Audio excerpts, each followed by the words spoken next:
Tayo po ay tumayo para sa pananalangin. At bukas na rin po natin ang ating mga Bible sa Joshua chapter 24. Whole verse. Whole chapter pala. For the sake of time, we will read only 1 to 10. Amen po. But our topic will be on the whole chapter of Joshua. Tayo po ay saglit na yumuko at manalangin. Heavenly gracious Father, thank you, Lord God, for this wonderful opportunity and this divine appointment, Lord God, that you entrusted to me to preach your word, Lord God. Make me a vessel, Lord God, a humbly blessed vessel, Lord God, that you will be used at this very moment, Lord. I pray thee, Lord God, may I preach your word with clarity and authority, yet with humility, O Lord. Help me, Lord God. And Lord, we pray for the guidance and intervention of the Holy Spirit to be our teacher, to be our guide, to speak, to empower your word, Lord God. Lord, as we come to your throne of your mercy and grace, we acknowledge your holiness, Lord God, your presence in this place. Lord, search our heart, our lives, our minds. If you find sins that we made against you or offended you, Lord God, may you forgive us, Lord. Cleanse us from deep within, Lord God, by the powerful blood of Jesus, our Lord and Savior, our God. Make us, Lord God, our heart worthy to receive your blessing today, Lord God. We submit to you, Lord God, our time, our strength, our heart, Lord God, as we listen to your word. Lord, as we stay in this place, protect us, Lord God. Yes. This we pray with thanksgiving in our heart. In Jesus' mighty name we pray. Amen. Kakapo na po ang bawat isa. Amen po. Read pala ng ano. Sanay kasi ako after mag-pray, no? Amen. I will read on the first verse, you read on the second verse, and the 10th of Joshua chapter 24, we will read all together. Are you ready? Amen.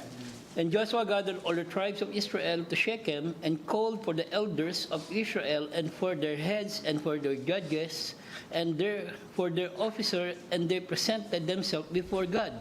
Joshua said to all the people, "The saith the Lord God of Israel, your fathers dwelt on the other side of the flood in old time, even Terah, the father of Abraham, and the father of Jacob, and they served other gods. And I took you, your father Abram, from the other side of the flood, and led him throughout all the land of Canaan, and multiplied his seed, and gave him Isaac. And I gave unto Isaac Jacob and Esau, and I gave unto Esau Mount Seir, to possess you, but Jacob and his children went out in Egypt. I sent Moses also and Aaron, and I plagued Egypt according to which I did among them, and afterward I brought you out. And I brought your fathers out of Egypt, and you came unto the sea, and the Egyptians pursued after your fathers, chariots, horsemen, unto the Red Sea. And they cried unto the Lord. He put darkness between you and Egyptian, and brought the sea upon them, and covered them. And your eyes have seen what I have done in Egypt, and you dwelt in the wilderness a long season. And I brought you into the land of the Amorites, who dwelt on the other side of Jordan, and they fought with you, and I gave them to your land, that you might possess their land, and I destroyed them before you. Verse 9, Then Balak, the son of Zippor, king of Moab, arose and warred against Israel, and sent called Balaam, the son of Beor, to curse him altogether. But I will not repent of Balaam, therefore So, I deliver you out of his hand. pagpalain po pagkakabasa ng salita ng Panginoon. Tayo po'y makakaupo. Amen po. Ito po ay preaching testimony. Amen. It's been long time na tayo po ay nakapunta rin po dito, no? So, salamat sa Panginoon. Lulubos-lubusin ko na po, no? Related naman po to sa ating topic, no? First of all, I want to thank God doon sa trabahong ipinagkaloob niyo po sa akin before I end the church po, no? So, yun. Tumaandar na yung aking PowerPoint. Amen po. No, so, tayo po ay ginamit yung isang kapatiran po sa church para po tayo ay makapasok po doon sa trabaho na yun. Salamat sa Panginoon dahil bagamat maraming challenges po na tayong hinarap po doon sa trabaho, but God redeemed us, no? Through that, at tayo po ay nailagay sa isang posisyon na talaga naman pong nagpapasalamat ako sa Panginoon. Kasi ang in-applyin ko po doon ay warehouse in charge. Tayo po in tanggap dahil naman meron po tayong experience sa Julpar sa warehouse. Nung natanggap po tayo doon, so medyo mapolitika ng konti. So, to make the story short, dahil po doon sa siguro may gusto silang ipalit sa akin, ibinaba nila ako as worker, no, laborer. Pero yung aking posisyon, warehouse in charge. Muntik nag-message agad ako kay Ana. Sabi ko, Ana, gusto ko na mag-resign dito kasi iba na yung ano. But the Lord teach me to stay, and sa aking puso, I pray for redemption. Then, doon sa punto na magre-resign na ako, bigla nilang pong dumating yung isang balita, Marlon, ita-transfer kita dito sa isang department. Which I really prayed doon sa department na yon. And then, nung narinig ko yun, parang nagbago lahat yung aking ano. Na yung madilim, naging maliwanag na. Amen? And I really thank God dahil yung aking pong naging manager ngayon is very supportive po sa akin. No? Talaga naman pong siya pa nga nag-encourage sa akin, pag wala ka nang ginagawa, pahinga ka na dyan. Kung gusto mo matulog, matulog ka dyan. So, sabi ko salamat sa Panginoon dahil manager mo na nagsasabi matulog ka, no? Amen po. At salamat sa Panginoon dahil bagamat yung trabaho ko po ay medyo bawal magkamali, bagamat nagkakamali po tayo. Amen po. Kasi naibigay po sa akin yung mga trabaho na hindi ko po talaga experience yung mga FTA, no, yung basta mga ganon, no. Gumagawa po kami ng GTIN, tapos FTA, tapos ako rin po gumagawa ng SOP po sa amin. Bukod pa po sa nag-i-encode ako nung mga data na pinoproduce po ng production. So, overwhelming po. Pero ito po ang biyaya kasi nung ako po ay nagtuturo bilang isang teacher dito, yung sweldo, pumapasok ako, yung sweldo, talaga na hindi nun naibibigay. 3 months, bibigyan ka 500. Doon sa trabaho namin, nag-start po yung gera. Dito, nabalitaan natin na pinu-force leave yung mga tao para, tama po, pinu-force leave sila. Doon, pinag-leave yung tao pero may bayad. No? So, salamat sa Panginoon doon dahil minsan 2 weeks, 3 weeks walang pasok yung tao pero tuloy yung sweldo. Amen po. So, ang ano lang doon, ang condition lang po doon sa trabaho namin, i-offset siya sa overtime. So, which is okay lang. Amen po. Kasi by God's grace, sa kuloobin ng Panginoon with this November or December, lilipat na po kami sa isang mas malaking pamplanta. Kasi ginagawa po yung isang planta po. Malapit lang naman po doon sa lugar namin, which is 3 pong doble ng size nung planta po namin. Sabi nga sa akin ng amo ko, kailangan po ba ng kasama kasi baka mabulunan ka na dito pag tumakbo na tayo ng todo-todo. So sa akin niya po ibinigay yung manpower, kailangan natin ng mga 24 pang tao. Sabi ko gano'n. Sabi ko, kailan tayo mag-hiring boss? Sabi niya, sabihan kita. So, yun po, salamat sa Panginoon doon dahil yung from doon sa warehouse na ilipat po ako sa production, talaga naman pong, kasi sa warehouse, bugbugan yun. Amen po. So talagang wala po akong ginawa doon kundi maglakad, magbilang, mag-check, mag-receive. Amen po. Pero dito lang po, bagamat meron din po more on siyang mental tsaka kailangan ko lang, maingat ka lang kasi kung ano ipapasa mo sa accounting, yun na po yung magiging generate na nilang report yun para sa gobyerno. So, salamat sa Panginoon doon dahil natapos ko na po yung huling report doon sa amin by the grace of God kasi may naging bago kaming accounting coder. Alam niyo naman po pag mga Indiano medyo competitive po sila. Yung trabaho mula October hanggang present, bigla niya pong pinasummarize sa akin yung consumption, yung production, tapos yung daily tsaka monthly, pinasummarize na po sa akin. Talaga naman po parang yung sabi nga ng kasabihan, parang nalugaw yung utak mo, ay hindi pa po nalugaw, talagang naging sabaw. Amen po, naging sabaw po doon. At kahapon, na-finalize ko po siya. Salamat sa Panginoon dahil yung reply po ng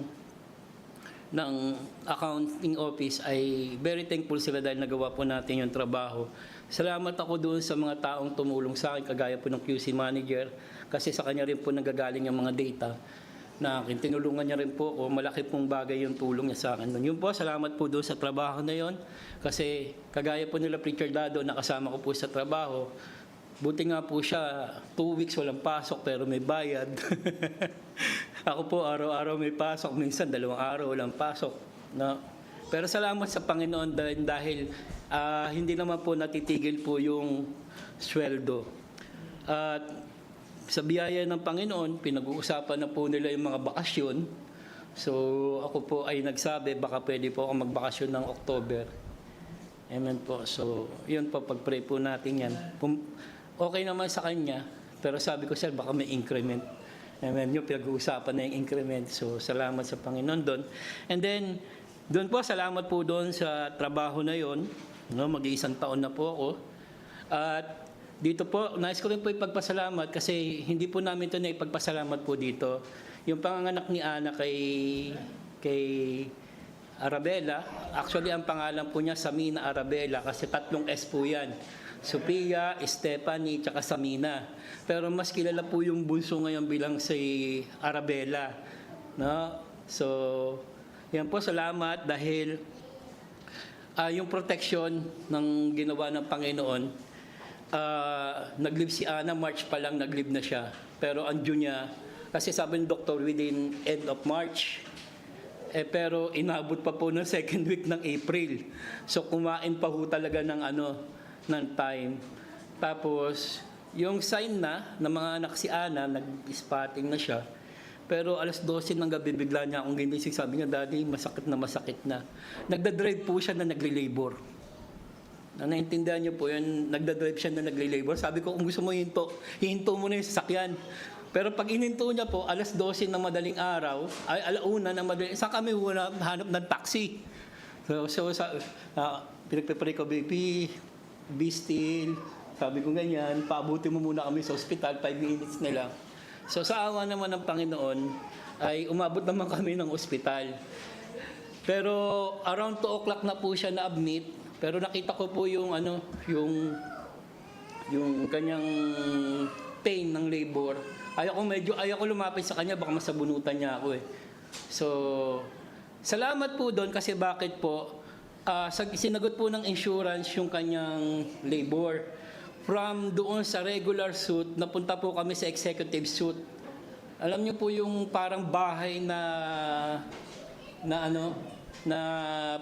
yung lugar, mayroong sariling sala, may sariling gamit, no, may sariling kwarto. So napakaganda po nung at ang binayaran lang po namin ay almost 10% lang po nung bill namin. Salamat po doon dahil hindi po kami pinabayaan ng Panginoon during that time. No? Yung mga bata, ang hirap po kasi dahil yung mga bata, dala-dala ko, doon ko pinatulog sa ospital. Amen po. Salamat po doon dahil 3 days po kami doon. So salamat po doon. At nais ko rin po ipagpasalamat yung mga visa processing ni Stephanie. Medyo nahirapan po kami kay Stephanie, bigla nagigpit po yung baladiya. No? At nataon naman po, yung bahay na tinitira namin, may problema po yung kanilang lisensya. Hindi po nila ma-renew. So hindi po kami babagyan ng tenancy contract. Which is, pag nagbigay sila, mababa lang po sana. Kasi ang binabayaran lang namin tenancy contract nasa 720, something ganon. Ngayon, hindi sila makapag-produce, which is responsibility nila. Wala kaming choice kasi nag-expire na yung visa ni Stephanie at magpa-fine po kami. So, to make this story short, naglabas kami ng doble doon sa presyo na yun. Naganap po talaga kami ng typing center. No? At talaga napagastos po kami diyan kay Stephanie, dun sa ano niya. So, bagamat ganun pa man po, salamat sa provision at wisdom, kasi talaga kami ni Ana, hindi namin alam kung ano yung gagawin namin kasi isang linggo nilang mag-ano na talaga yung visa niya. So, alam naman po natin yung first day na penalty dito, 250 agad. Tapos 50 dirham araw-araw. So, hindi po siya worth so, salamat po doon sa provision ng Panginoon, yung provision ng Panginoon sa pagbabakasyon po ng aking in-law. Salamat sa Panginoon sa pag-iingat at protection sa kanila po dito po sa UAE. Amen po. At yun po, salamat sa ginawa ng Panginoon. Tayo po ay dadako na po sa ating pag-aaralan sa araw na ito. Are you ready for the word? Bakit ko po sinasabi to? Kasi related po to sa ating pag-aaralan. Na simulan ko po sa isang illustration po mga kapatid sa Panginoon. Na may isang motivational speaker na na-invite po sa isang International Leadership Summit. At siya po ay nagsimula ng kanyang opening statement sa ganito po. Tinranslate ko po ito sa Tagalog. Ang sabi niya ay ganito po. Akalin ninyong lahat ang paninigarilyo ang pumapatay. No, number 1 na pumapatay sa tao.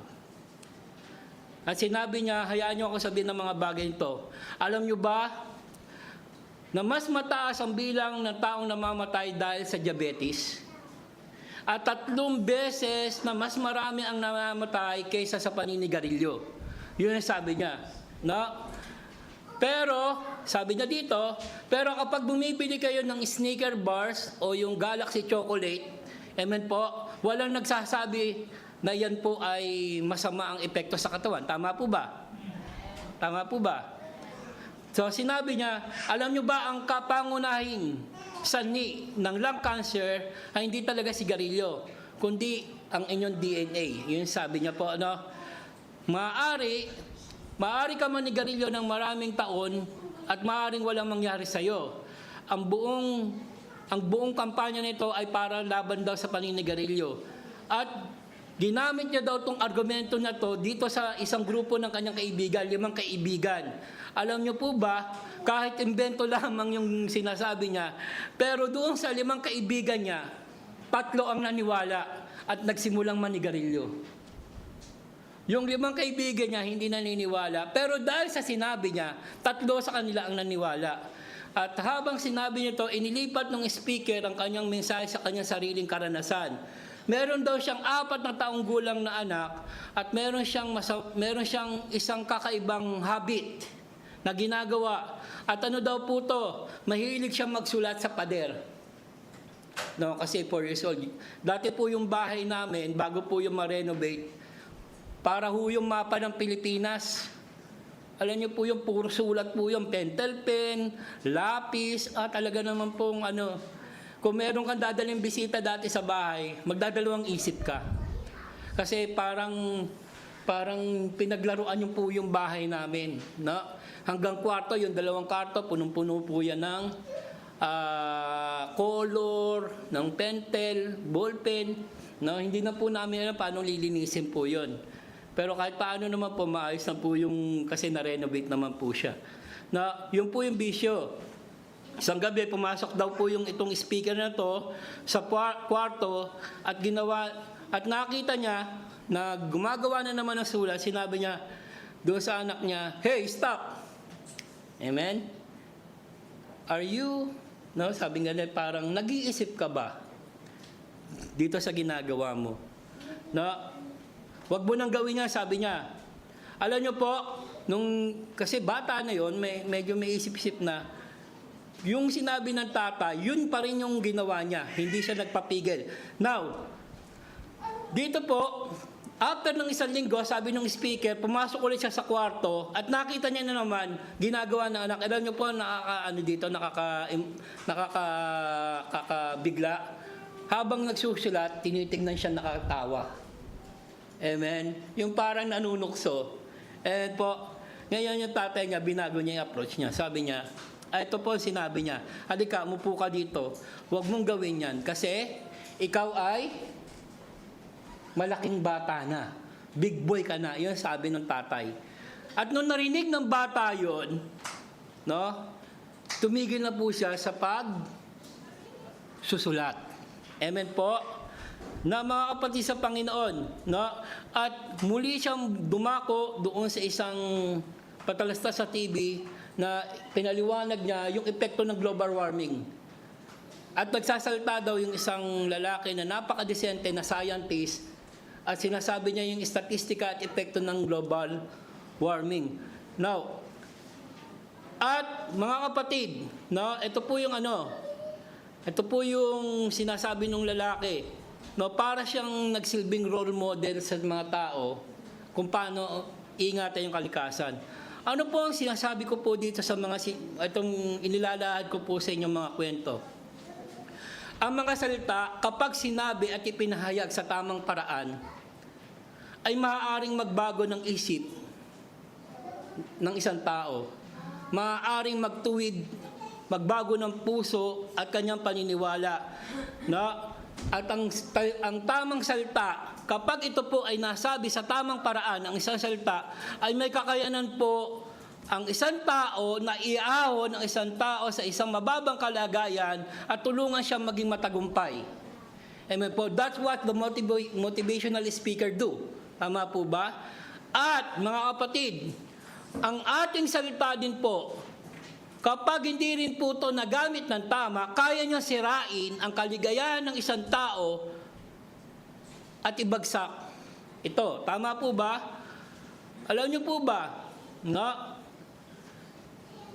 Ang isang simpleng pagpili ng mga salita ay maaaring maging pagkakaiba sa pagitan ng pagtanggap o pagtanggi ng isang tao sa kanyang mensahe.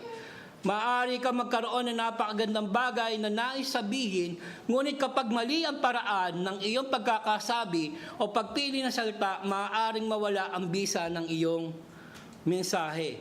Kaya nga po, sabi nga po sa 2 Timothy chapter 2, verse 15, no, study to show thyself approved unto God, a workman that needed not to be ashamed, rightly dividing the word of truth. Amen po? Kaya nga po, gusto ko pong maintindihan niyo po itong ating pinag-aaralan, mga kapatid sa Panginoon, no? Na yung illustration, mga kapatid sa Panginoon, narinig po natin, no? Yung isang motivational speaker, ginamit niya po ng tama yung kanyang sinasabi, accurately. That's why yung mga nakakarinig, nakukumbinse. Ngayon po mga kapatid, gaano pa kaya ang kapangyarihan ng salita ng Diyos na may kakayanan magbago ng iyong walang hanggang kapalaran? Are you with me? Kung pagpili ng isang bata na maging big boy ay nagbago sa kanyang pag-uugali, gaano pa kaya ang pagpiling paglikuran ng Diyos na siyang lumikha sa atin? Kung ang isang scientifico na nagbigay po ng mga statistika ay makumbinsi yung tao na napakahalaga po na maintindihan ng global warming, gaano pa kaya ang katotohanan na ang araw ng paghukom ay darating sigurado at lahat tayo ay haharap sa Diyos. Na mga kapatid sa Panginoon, gusto ko pong maintindihan niyo po itong ating pinag-aaralan kasi ang ating pong tema ay ito. Kapag ang tapat na Diyos ay humingi ng tapat na puso. Amen po. Tao po. Amen. What if a call to wholehearted covenant to faithfulness? Ito po yung ating pag-aaralan. Bro, lipat mo nga. Ayan. Dito sa verse 1, makikita po natin, si Joshua po, no, mas maganda nga sana kung mabasa natin yung verse chapter 23 para mas maintindihan natin lubusan yung chapter 24. Pero dito na po tayo sa 24. Saan niya po tinikom na si Joshua po dito, nasa late na po ng kanyang buhay. Actually, sabi po ng mga dalubhasa, no, si Joshua daw po ay malapit nang mamatay during this time. No? Kumbaga, ito yung last one song niya. No? Ito yung huli niyang mensahe. No? Now, si Joshua po, mga kapatid sa Panginoon, konting background po sa kanyang pagkatao, siya po yung isa sa mga 12 spies na pinadala ni Moises doon sa Kanaan. Amen po. At tignan nyo po, no, yung 12, pare-parehas po nilang naranasan yung lugar, pare-parehas po nilang na-encounter yung lugar, pare-parehas po nilang nakita yung lugar, pero po, yung report nila, magkaiba. Amen po? Yung 10, yung report nila, negative. Bakit po? Kasi sabi po doon, no, ang liliit daw po ng tingin nila sa sarili nila. Para lang daw po silang tipaklong na maituturing doon sa mga nakatira. Kasi lahi po to ni ng mga anak. Amen po, mga higante. Pero sabi ni Joshua, hindi. It is opportunity para maipakita ang lakas at kapangyarihan ng Diyos. Makikita nyo, no? Same yung kanilang lugar na pinuntahan, na observe, amen po, napatunayan nila yung sinabi ng Panginoon, it is a land of flowing milk and honey, pero yung report magkaiba.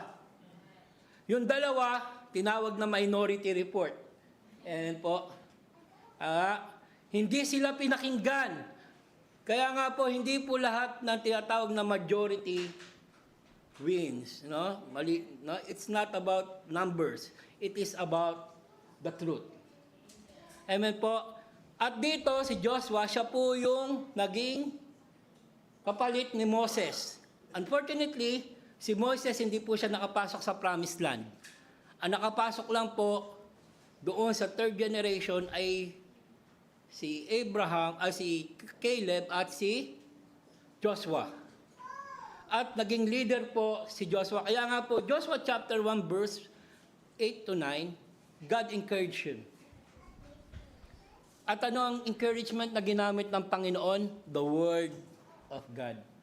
There's nothing more important in our life na magiging encouragement natin sa lahat ng klaseng challenges na pwede nating harapin ay galing po sa salita ng Panginoon. At ano daw po ang requirements sa pagbabasa ng salita ng Panginoon? Day and night. Amen po? Naintindihan niyo po ba? Ganun po binigyan ng instruction ng Diyos si Joshua. At ito po ang pinakamagandang encouragement ng Panginoon kay Joshua.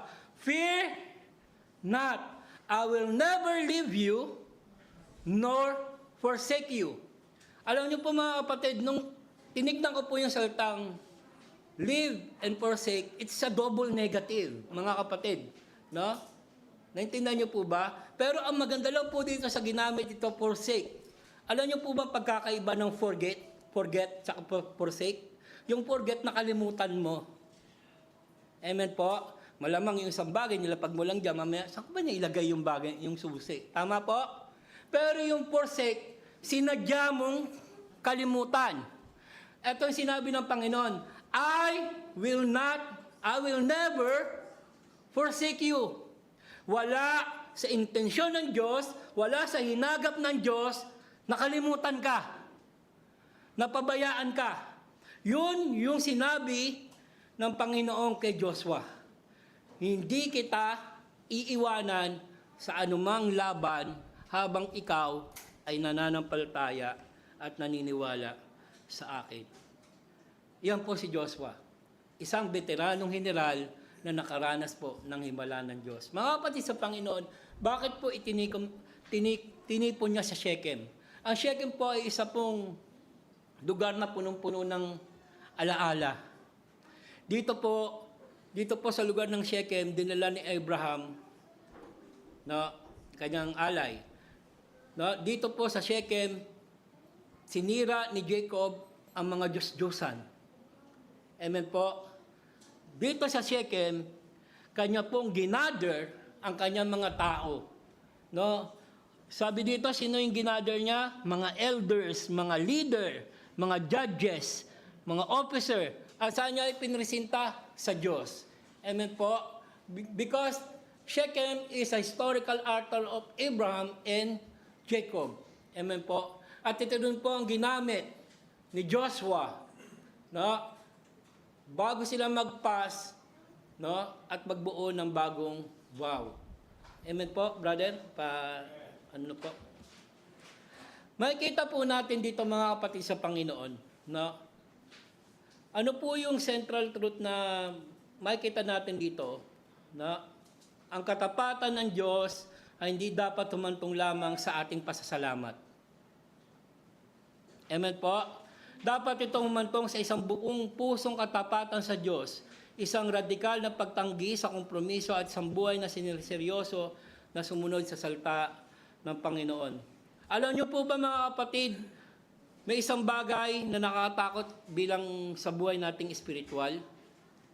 Maaari po nating sabihin ng tama ang salita na habang ang puso po natin ay hindi lubos na sumusunod sa Panginoon. Ito po ang problema ni King Amasaya. Amen po. Ang problema ni King Amasaya, na hindi wholehearted yung pagsunod niya sa Panginoon. Alam niyo po ba yung salitang sala sa init, sala sa lamig? Hindi niya po itinakwil ang Diyos, pero hindi niya naman po sinusunod ng lubusan ang Panginoon. Yun po yun no? Alam niyo po ba mga kapatid sa Panginoon, maaaring sabihin mong, mahal kita Panginoon. Maaari mong sabihin, gusto kong maglingkod sa iyo, O Diyos. Maaari mong sabihin, gusto kong mag-commit ng buhay. Maaari mong kantahin ang lahat ng mga hymnals. Maaari kang dumalo ng church sa loob ng 52 weeks. Amen po? Maaari kang mag-preach na walang patid. Maaari kang magturo na kagaya ng ginagawa ko mga kapatid sa Panginoon. Maaari kang maglingkod. Ngunit ang tanong po ni Joshua, ano ang nilalaman ng puso mo? Kung re-rephrase natin yung salita, sino ba ang pinaglilingkuran ng puso mo ngayon? Maintindihan po natin mas maigi yan habang tayo po ay pumapalaot sa ating mensahe. Nawa po matapos po ito. Kung hindi man, loobin ng Panginoon after 2 years na makabalik po ulit tayo dito. Amen po? Na itong ginawa ni Joshua, mga kapatid, ginather niya, gusto ko po makita niyo yung idea, ginather niya yung mga tao doon sa lugar ng Shechem at dito siya nagsimula ikwento yung kabutihan ng Panginoon. Kaya nga po sa testimony ko kanina, binalikan ko yung kabutihan ng Panginoon. Amen po? Inalala ko ang katapatan ng Diyos sa buhay ng aming pamilya. Amen po. Kasi ito po yung ginawa ni Joshua sa bansang Israel. Alam niyo po itong sermon ni Joshua ay hindi po sermon ng isang batang pastor o batang leader, no, na nagsisimula pa lang. Ito po ay isang sermon ng isang veteranong lingkod ng Diyos sa huling yugto ng kanyang buhay. No, dahil alam ni Joshua na kanyang buhay ay nalalapit na po. Kaya binigyan niya po ng isang napakatindi na spiritual na pabaon ang bansang Israel. Hindi niya sinabi dito, be encouraged. Alam niyo po, sinabi niya po dito, no? Ang sabi po dito ni Joshua, and Joshua sa verse 2, and said unto people of Israel, thus saith the Lord God, your father dwelt on the other side of the flood. No? Ang sabi niya po dito, alalahanin niyo ang ginawa ng Panginoon. Remember what God has done. No? Mababasa po natin to. No? Ang sabi po dito sa verse 14 at 14, ito ang sinabi niya po dito, "Now therefore fear the Lord and serve in sincerity, and put away the God which fathers served in the other side of the flood in Egypt, and serve ye the Lord." Amen po? Now, tignan niyo po. Now, makikita po natin dito, yung sinasabi po ni Joshua, bro. No, kaya yung unang puntos natin, alalahanin natin ang katapatan ng Diyos. Mga kapatid, ito yung problema po natin bilang isang Kristiyano. Ang binibilang natin, yung dami ng problema na meron tayo ngayon. Amen? Ang dali lang pong bilangin ng problema. Pero mga kapatid sa Panginoon, ang sabi ng isang kanta, na lagi natin kinakanta, count your blessing, at anong sabi po doon? Name it one by one. Alam niyo po ang maganda dito kasi mga kapatid, kasi gusto ipaunawa ng Panginoon, yung dami rin ng ginawa niyang mga bagay sa iyong buhay. Ano po, tinuturuan tayo dito ng Panginoon ng magandang mathematical equation. Ang bilangin daw po natin ay yung ginawa ng Panginoon.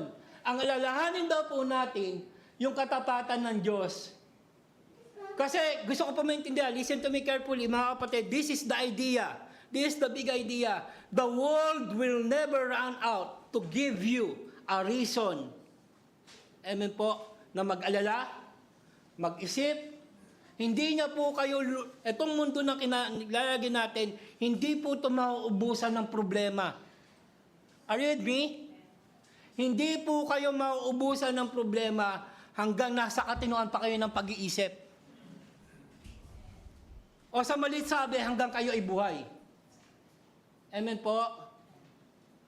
Kaya nga po, kung titignan niyo po yung mga baliw, wala na po silang iniintindi kasi wala na po sila sa tamang katinuan. Tama po? Naintindihan niyo po ba? Hanggang nasa tama tayong katinuan, hindi ka mauubusan ng problema. Tanggapin niyo na po yan. Tanggapin na po natin yan. Amen po? At habang tayo nabubuhay. Kaya nga, tinuruan tayo ng Panginoon, ang bilangin natin ay yung ginagawa ng Diyos sa ating buhay. Naintindihan niyo po? Kasi yan yung magbibigay sa inyo ng dahilan para i-counter yung hindi maubos-ubos na pagsubok at problema natin sa buhay. Hindi nga po natin alam kung ilang dagat na ang hinawi ng Diyos, ilang bundok na ang itinabi ng Diyos. Amen po? Are you with me? Para lang tayo makarating sa kinalalagyan natin ngayon. Mga kapatid sa Panginoon, try to remember what the Lord did to us in year 2025. Ang dami natin pagsubok na pinagdaanan year 2025. Tama po? Pero here we are. We survived. Overwhelming ang problema, pero God is more than enough. Are you with me? Kasi yung enough mo, ibinigay mo sa Diyos, it is more than enough.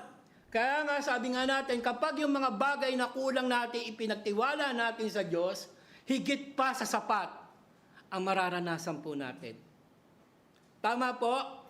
Kaya nga po mga kapatid, napakahalagang alalahanin natin ang katapatan ng Diyos. What you possess right now, what you achieve right now is because of the grace of God.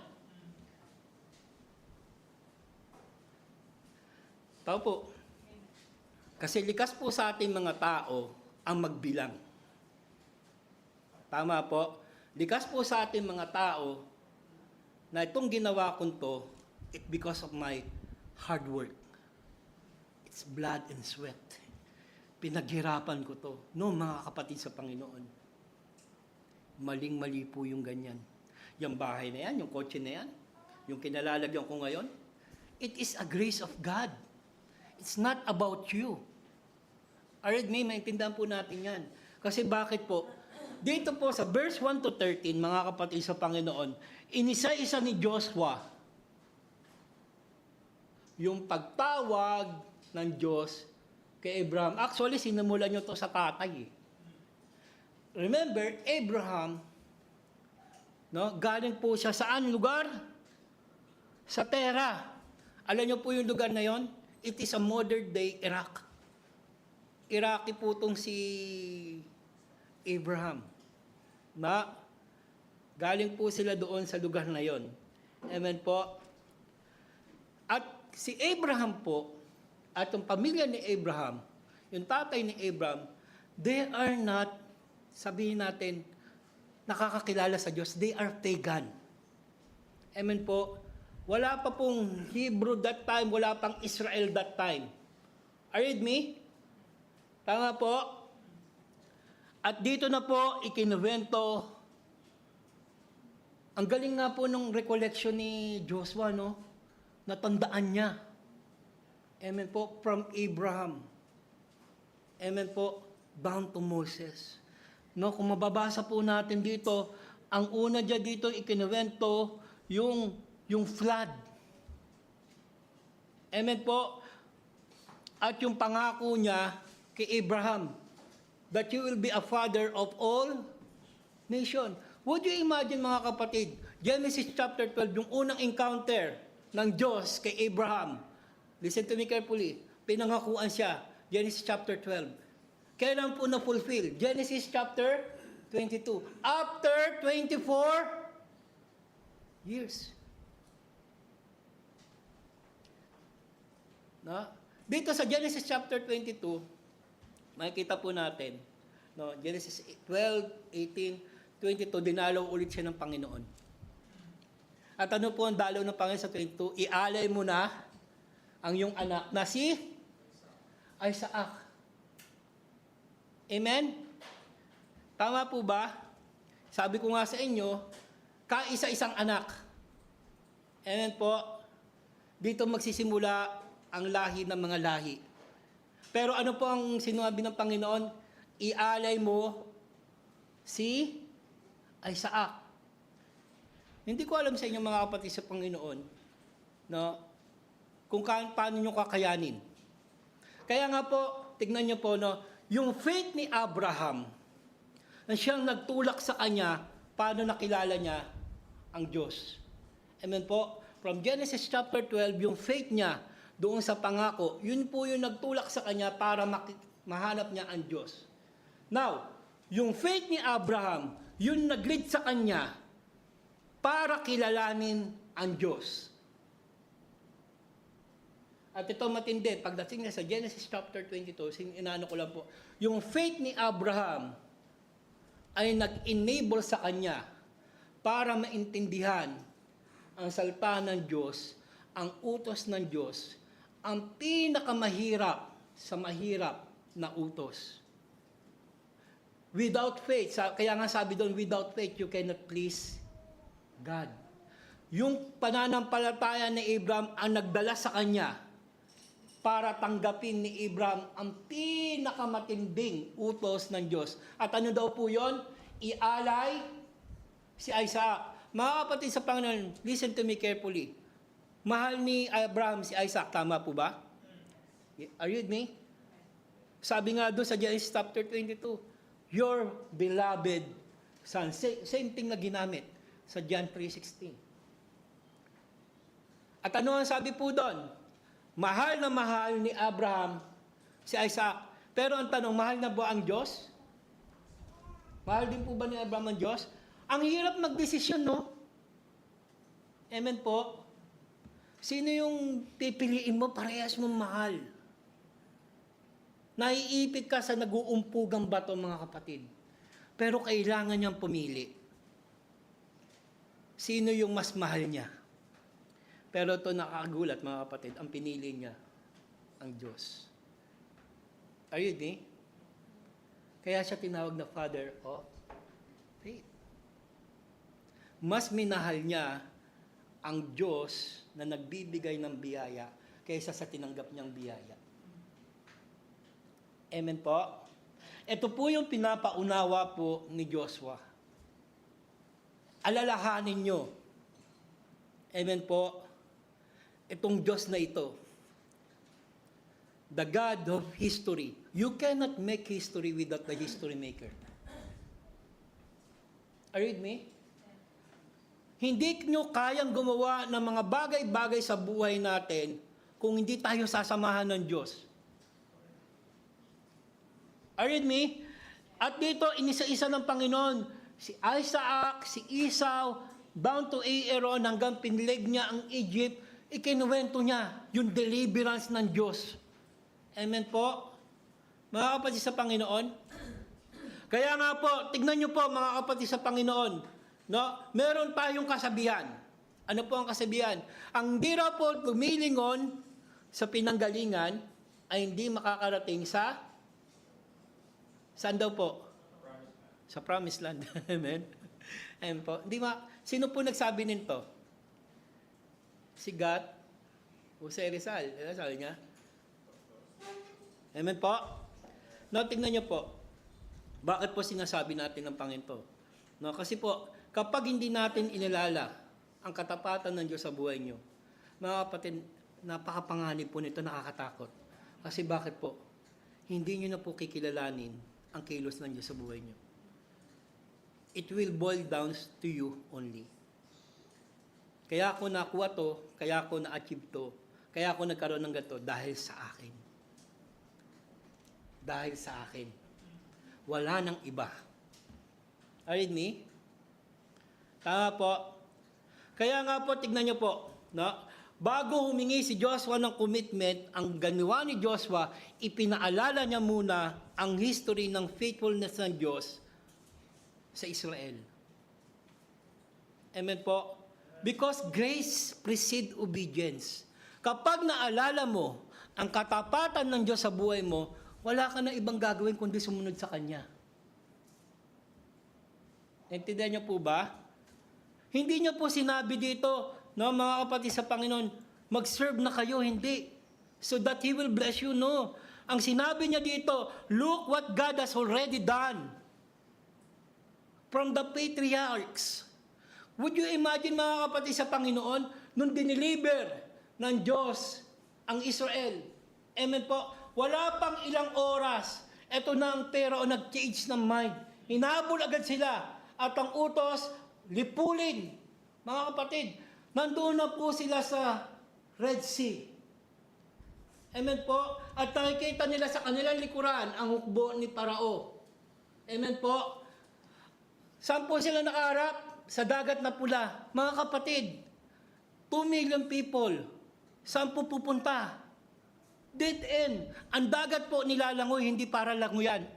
Hindi lakaran, tama po? At kung lalangoy man sila, ilan po ang porsyento mabubuhay? Na wala pong even 1%. Are you with me? At kung tatakbo sila sa kanan, aabutan. Kung tatakbo sila sa kaliwa, aabutan sila. At kung babalik sila, papatayin sila. Tama po? Naintindihan niyo po ba? Anong ginawa ng Diyos? Sabi niya kay Moses, taas mo yung ano mo, stop mo and see the deliverance of the Lord. Tama po? Ilang dead end na po ang hinarap natin. Yet God deliver us. He always making a way for us. Amen po? Ilang dagat na ang hinawi ng Diyos na imposible na nating malakaran o mapagtagumpayan, pero hinawi niya. At yet, sometimes God let you go through, and sometimes God will not let you go through. Otherwise, mga kapatid sa Panginoon, sasamahan ka ng Diyos. Nung panahon po ng pandemic, nung kami po ay lahat ay na COVID, buong family po namin na COVID po kami. Si Stephanie po ay 5 months during that time. At si Sophia is going to 3 years old. Taas po ng lagnat ng 2 bata. Sabi ko, ang prayer ko noon, Lord, protektahan niyo po ang aking pamilya na hindi po magkaroon ng COVID. Pero the Lord allow us to go through. Pero ito nakita ko, mga kapatid sa Panginoon. Yung protection ng Diyos, either hindi ka magkaroon ng COVID, o kaya nagkaroon ka ng COVID, pinoprotektahan ka ng Diyos. Naintindihan niyo po? Either you will go through, or God will not forbid you to go through, God will still protect you.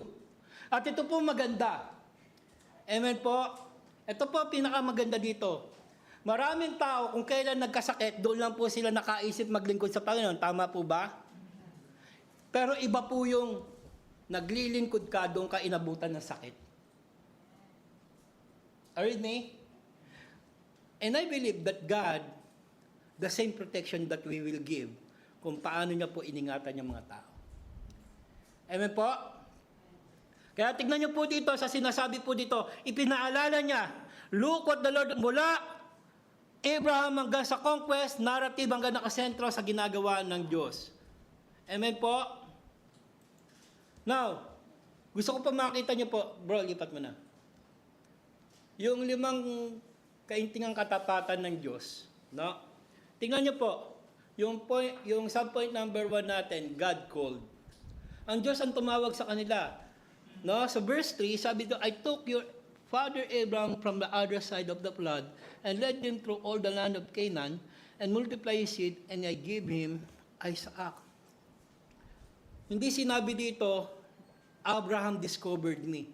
Hindi dito sinabi na na-discover ni Abraham ang Diyos, kundi ang Diyos ang tumawag sa kanya. Ano pong ano dito? Hindi sinabi dito, Abraham built Israel through his own wisdom. No, mga kapatid, ang Diyos ang kumilos. Siya ang tumawag kay Abraham, pinangunahan niya, binigyan niya ng descendant, binigyan niya si Isaac.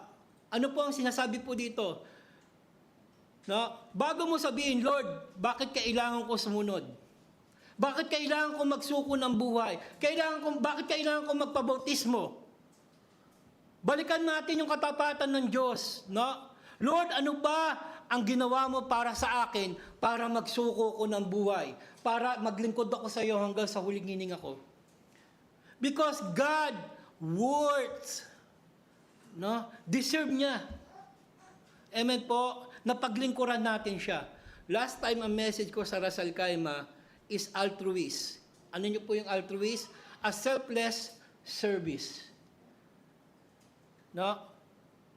Paano, nag-pray na po ba kayo ng ganito? Dumating po ba kayo sa punto na nag-pray kayo ng ganito? Lord, how can I serve you better? Paano pa kita mapapaglingkuran ng higit na ginagawa ko kahapon, noong nakaraang linggo, noong nakaraang buwan? Paano kita mapapaglingkuran ng higit pa sa mga bagay na ginagawa ko ngayon? Are you with me? Mga kapatid, no? Bakit po mga kapatid? Napakadali kasi nating makalimot kapag nagiging komportable tayo sa buhay. Tignan nyo po, no? Kapag all things are falling into places, okay yung financial, okay yung health, may increment, amen po? Tama po, okay lang eh. Tama? Pero kapag dumarating na yung mga bagay na hindi natin inaasahan ang pleasant situation, ang dali nating sisihin ng Diyos. Lord, bakit hinayaan mo to? Lord, bakit pinayagan mo to? Bakit nawalan akong trabaho, Panginoon? It's easy to blame God when things are not falling into places. Are you with me? Ang dali natin makalimutan yung ginawa ng Diyos na pinagaling ka niya. Amen po? Pinromote ka niya. Are you with me, mga kapatid? Tao po. Pero pagdating po sa may matitindi tayong pinagdadaanan ng problema, ang dali natin sisihin ng Panginoon. Tignan nyo po, nung umupo kayo dyan, tinanong nyo po ba yung upuan na yan, kaya kayo? Bigla na lang kayo umupo dyan eh. Tama? Hindi nyo na nga tinanong yung upuan na, kaya mo ba ako? Tama? Hindi nyo tinanong. Pero bakit gano'n na lang natin tanongin ng Diyos kapag may mga problema na tayo? Tama po. Ang dali natin sisihin ng Diyos. Yung paglipad mo nga lang sa aeroplano, hindi mo nga tinanong yung piloto kung ilan na yung flight hours niya, kung gaano na siya, di ba po? Kaya maganda po alamin yung flight hours eh, no? Kasi doon mo makikita kung gaano katagal na nag-ano. Pero nagtiwala ka. Na ikaw yung pilotong to, dadaling ka doon sa lugar na pupuntahan mo. Tama po. Pero bakit kaya ang Panginoon? Kapag tayo ay lumalakad na at may mga bumpy roads, rough roads, minsan mabangin pa, ang dali nating makalimutan ng ginawa ng Diyos. Are you with me? Alam niyo po kung bakit ginagawa to ni Joshua? Maintindihan po natin yan. Nasa second point natin. Are you with me? Kasi likas po sa ating mga tao, kapag ayos na ang lahat, nakakalimutan nating maglingkod at alalahanin ang katapatan ng Diyos. Kaya nga, success is not a success if you cannot handle the success. Blessing is not a blessing if you cannot handle the blessing. Would you imagine, yung prayer mo, naging prayer request mo na? Naintindihan yung sasabi ko? Would you imagine, pinagpipray niyo yung lalaki na yan? Lord, pagkaloob niyo siya. After 10 years, prayer request mo na, Lord, hindi ko alam. Kumpare pala ni Satanas to. Naintindihan niyo po ba? Kung alam ko lang, hindi ko na sana to pinakasalan. No? Amen? Naintindihan niyo? Yung prayer mo, kalaunang prayer request mo na. Nung tinanggap mo yung answer prayer, tuntua ka. Pero nung dumadanas ka na ng pagsubok, sinisisi mo na yung Diyos. If you cannot handle the blessing, it's not a blessing. Maraming tao nung pinagpala, doon nawala. At doon nagwala. Na meron pong isang member ng church, nagpa-pray over sa pastor. Sabi niya, Pastor, pag-pray mo ako ng trabaho. Pinag-pray ng pastor. Nung nagkatrabaho, isang buwan, church ng church. Nung after 2 months, 3 months, hindi na nag-church. And after 8 months, bumalik ulit. Sabi niya, Pastor, nawalan po ako ng trabaho, pag-pray niyo po ulit ako. Pinag-pray na naman ng pastor. Are you with me? 1 month, nag-church ulit. After that month, hindi na ulit nagpakita. After ng 1 taon, bumalik, Pastor, pag-pray mo ulit ako, nawalan ako ng trabaho. Amen po, ganun din. At yung pang-apat na balik niya, pa-pray ka na naman ng trabaho. Opo. Alam mo ba, parang ayaw na kitang pag-pray. Ha? Sabi ng pastor, biniro niya. Kasi alam mo, nung pinagpapala ka, no? Makalimutan mo na ang Diyos. Pero nung nawalan ka na ng blessing, doon mo lang naaalala ang Diyos. Nangyayari po. Nangyayari. Kaya nga po, noong nangangailangan tayo, nananalangin tayo. Noong nasa krisis tayo, hinahanap natin ng Diyos. Nung walang ibang tumutulong, kumakapit tayo sa Diyos. Pero kapag dumating na ang blessing, minsan nakakalimutan natin o kadalasan nakakalimutan natin ang Diyos na nagbigay sa atin ng lahat ng bagay na ito. Kasi likas sa atin mga tao maging sakim. Greed. Kaya nga yung greed may level.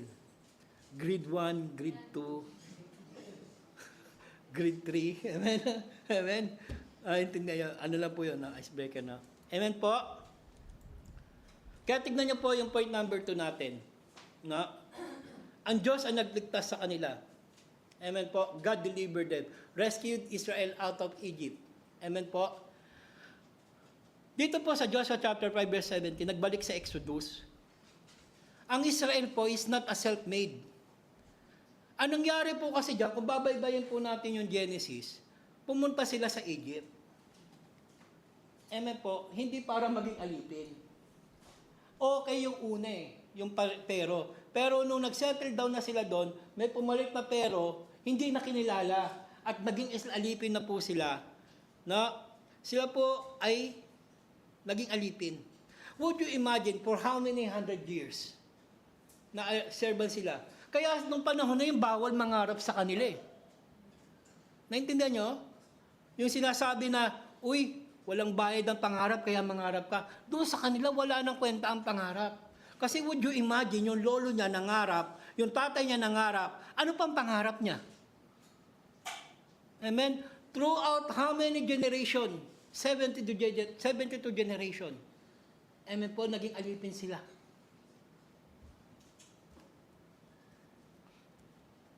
Pero mga kapatid, nung sila'y umiyak sa Panginoon, tumawag ng isang pugante. Amen? Mula sa Lion of the Maidan, yung dating Prince of Egypt, si Moises, pinabalik para i-deliver ang Israel. Inilabas sila nang without military solution. Mga kapatid, hindi ginamitan ng puwersa to. The only thing, that possible thing that you can deliver people from the bondage is through military option. Amen po? Pero hindi po yung nangyari. Amen po? Kaya nga po mga kapatid, sa pang gusto ko maintindihan nito, ilang mga pagsubok na ang kumulong sa atin na tila baga wala na tayong paraan para makalabas, and yet God provided an exit. Sino po sa inyo nakapasok na siniyan?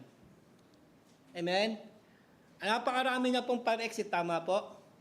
Kundi lang 6, 8, tama po. Meron sa likod, meron sa gitna, meron sa harapan, tama po? Para pag nagkasunog daw po, yung mga tao, they will find out an exit, tama po? At hindi po sila maitrap sa loob, tama po? Ganun po ang Diyos. He will make a lot of exit points sa ating buhay. Amen po? Because tapat ang Diyos, hindi Kanya bibigyan ng pagsubok na alam niya na hindi natin kakayanin. Are you with me? At ang sabi po doon, at bibigay niya ang susi ng tagumpay. Hindi ka lang niya palalayain, kundi gagabayan ka niya at tuturo sa iyo paano magiging matagumpay. Amen po? Kaya nga, God who saved you deserve your exclusive worship and loyalty. Alam niyo po yung isang pinakamatinding problema ang sinolusyonan ng Diyos sa atin na hindi natin kayang lumabas? Kasalanan. God finds a way out for us to be saved. Kaya niyo po bang makalabas? Mga kapatid, alam niyo po ba yung pitfalls? Sa Tagalog yung pitfalls. Patibong. Amen po? Alam niyo po ba yung essence ng pitfalls? Pitfalls was made stronger than spray. Are you with me? Ang lahat daw po na mahuhulog dun sa patibong na yon, wala na pong kakayanang lumabas. Are you with me?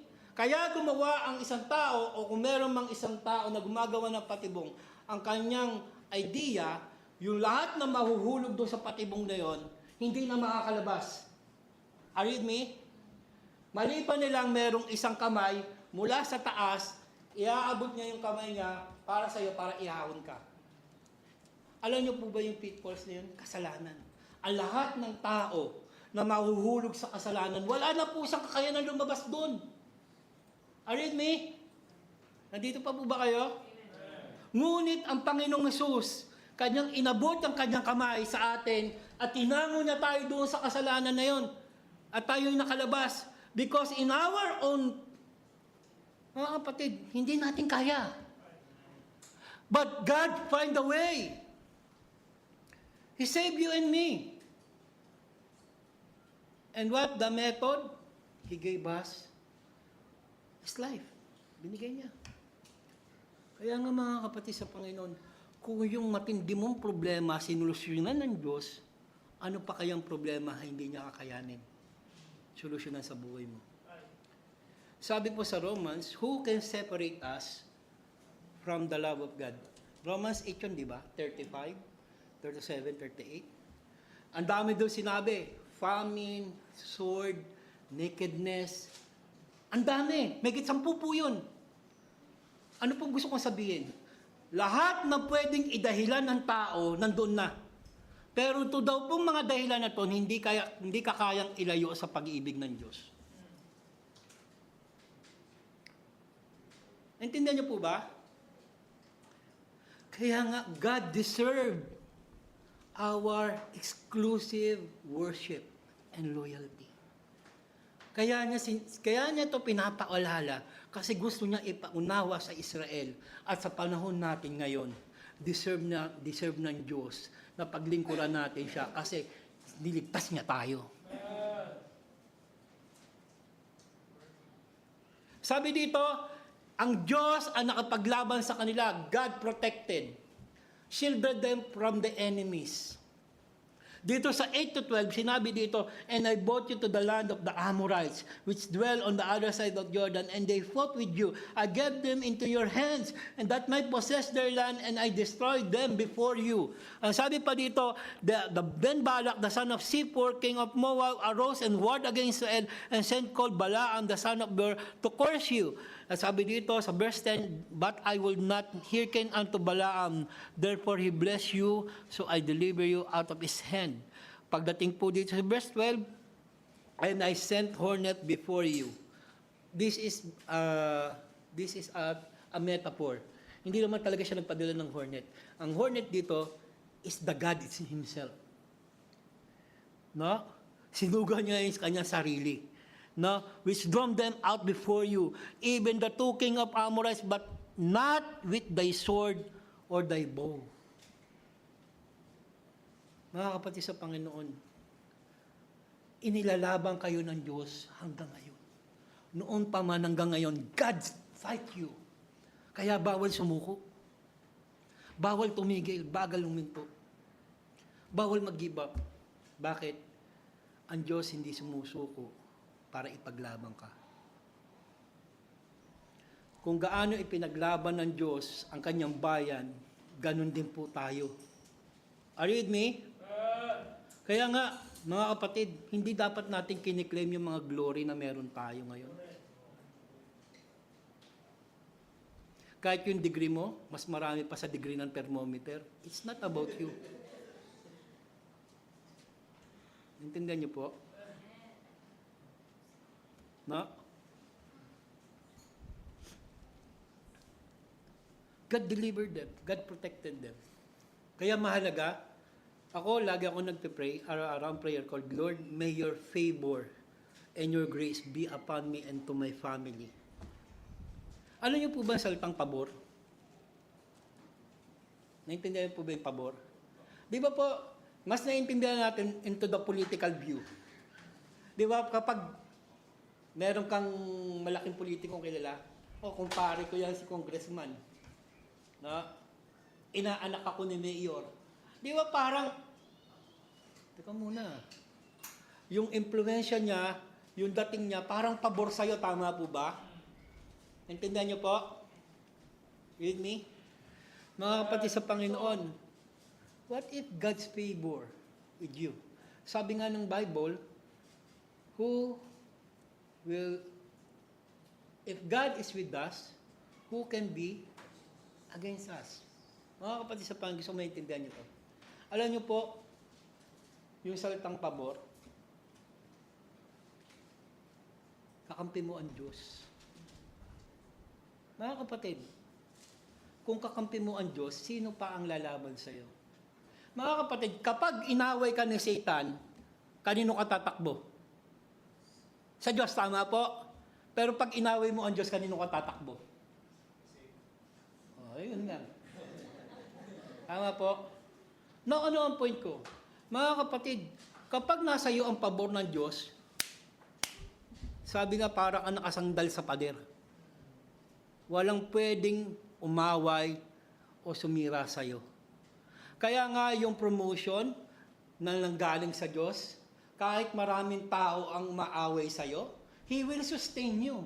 Because promotion comes from the Lord. Pero yung promotion, na ang dami mong tinapakan ng tao, siniraan, para ma-promote, mga kapatid, ang dali ng downfall niyan.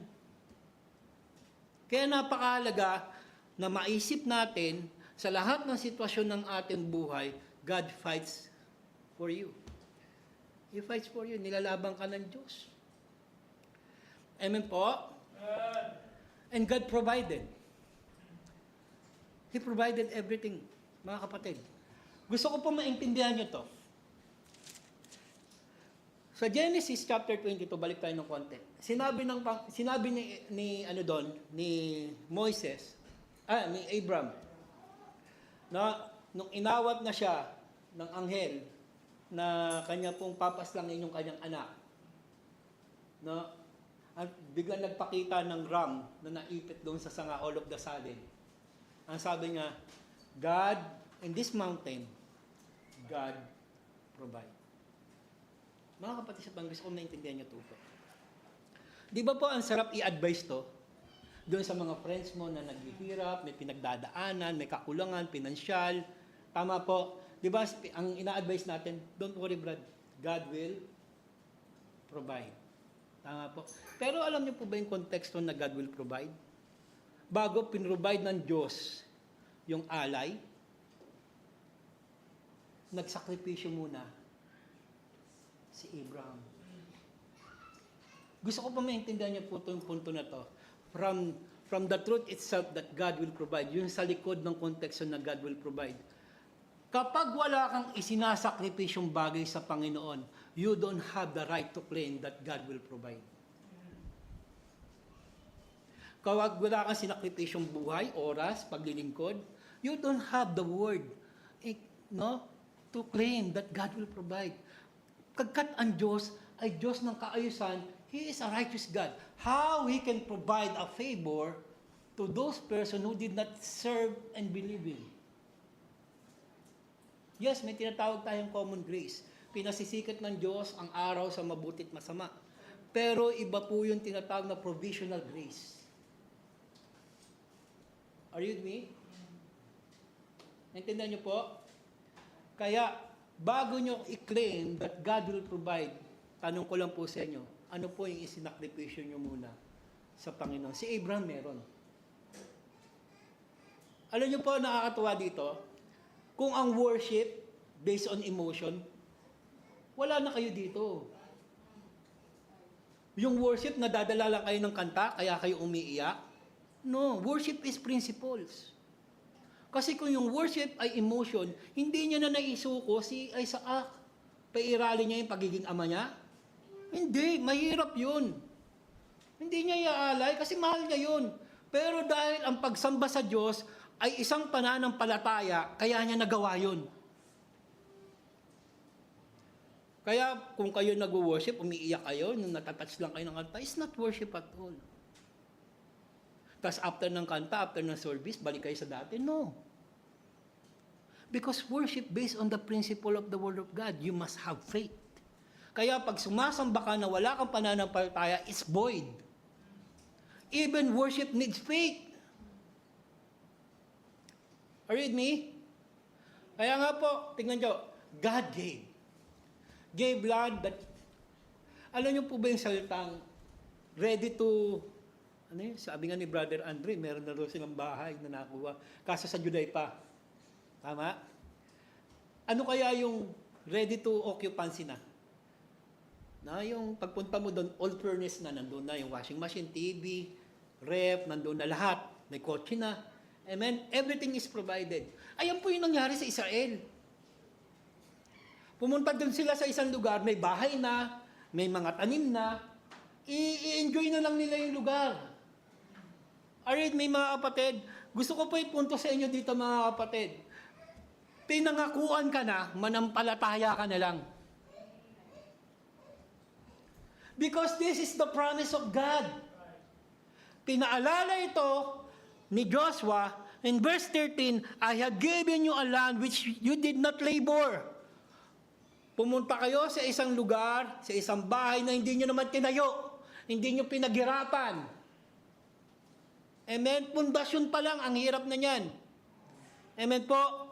Sabi dito, cities will you not build, you dwelt of them.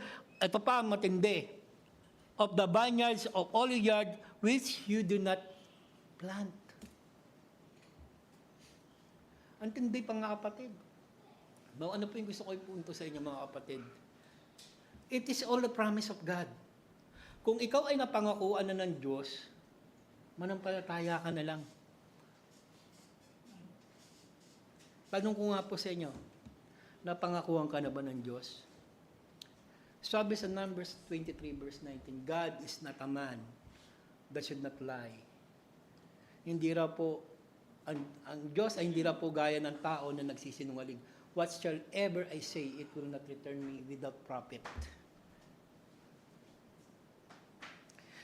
Kaya nga po mga kapatid sa Panginoon, na itong sinasabi dito ni Joshua, God called, God delivered, God protected, God provided, God came. Never forget the God who brought you this far. Yung mga achievements na meron tayo ngayon, yung mga blessing na meron tayo ngayon, ang Diyos ang nagdala sa'yo dito. Ipinaunawa lang sa'yo ng Diyos. Ang Diyos ang tumawag sa'yo, ang Diyos ang nag-deliver sa'yo, ang Diyos ang nagprotekta sa'yo, ang Diyos ang nag-provide sa'yo, ang Diyos ang nagkaloob sa'yo. Ano ibig sabihin? Huwag mo siyang kalimutan. Alalahanin mo ang katapatan ng Diyos sa iyong buhay. Next, bro. Kaya nga po dito, no, every victory in your life is a trophy of God's grace, not on your strength. Sabi dito, at binigyan ko kayo ng lupain, hindi nyo pinagpaguran. Amen po. Next. Amen. Tapusin na po natin dito sa point number 2. Amen po. Tanggihan ang kompromiso. A heart divided cannot stand. Loyalty requires intentional rejection of competing the idols. Amen po. Kaya nga tignan niyo po mga kapatid, bago tayo dumiretso, no? Ano po yung application po natin sa main point number 1? Joshua 24 remind us, kung wala ang Diyos, wala kang pwedeng ipagmalaki sa buhay mo. Amen po.